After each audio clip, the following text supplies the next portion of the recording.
Continuation, I give the call to the member for Whitworth. Deputy Speaker, I rise to speak on this important motion moved by the member for Wright. Last week, the Australian Financial Review reported that, at the current rate, every state in this country will fail to meet its housing target, with my state of New South Wales amongst the furthest behind. This comes as median house prices hit record highs across every major city. In Sydney, the median price has reached $1.7 million, 19 times the median full-time salary. In 2003, John Howard famously said he didn't have people stopping him in the street to complain that house prices had gone up. Well, I do, and it's clear we've reached a tipping point, with fewer and fewer young Australians believing home ownership is within their reach.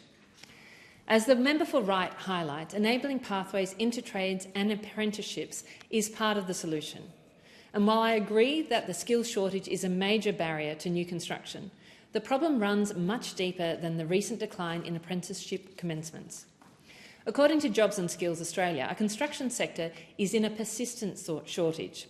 The Master Builders Association estimate that Australia will need 500,000 additional construction workers by 2029. If we assume a similar growth in apprentice completions over the next 5 years, we will barely make 20% of this target. The industry already relies on migrant workers, and 1 in 4 were born overseas. So if we're serious about addressing our shortage, we must lift skilled migration and do so urgently. That starts with a designated construction skills visa, like the UK, New Zealand and Canada, countries facing similar housing affordability issues as we are.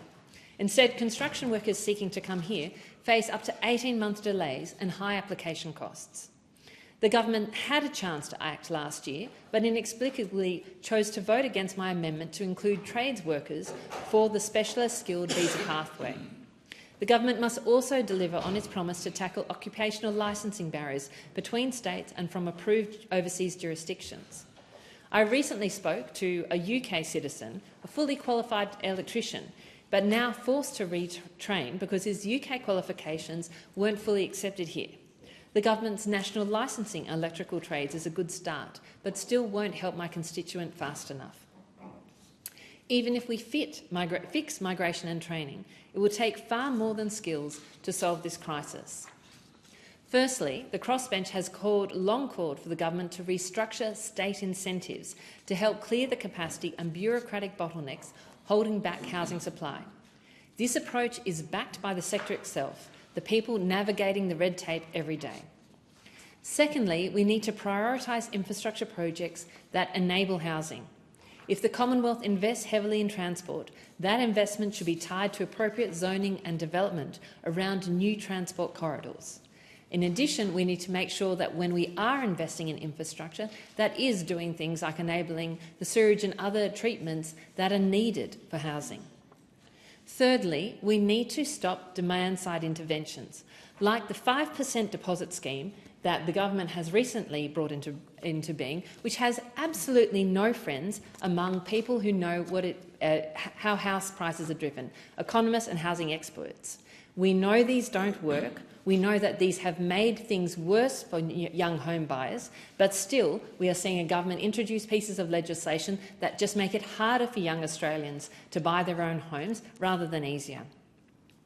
Fourthly, the government must deal with the CFMEU once and for all, appointing a genuine industry regulator with teeth. Despite the appointment of an administrator, which I supported, we still see appalling conduct from self-interested actors undermining trust in this critical sector and holding back the house building and the building that we need in this country. And finally, we need to improve the allocation of existing housing. Too many young families are squeezed into 2-bedroom apartments while empty nesters remain in large, mostly unused homes. The key reform here is a transition from stamp duty to land tax, unlocking mobility and better using our existing housing stock.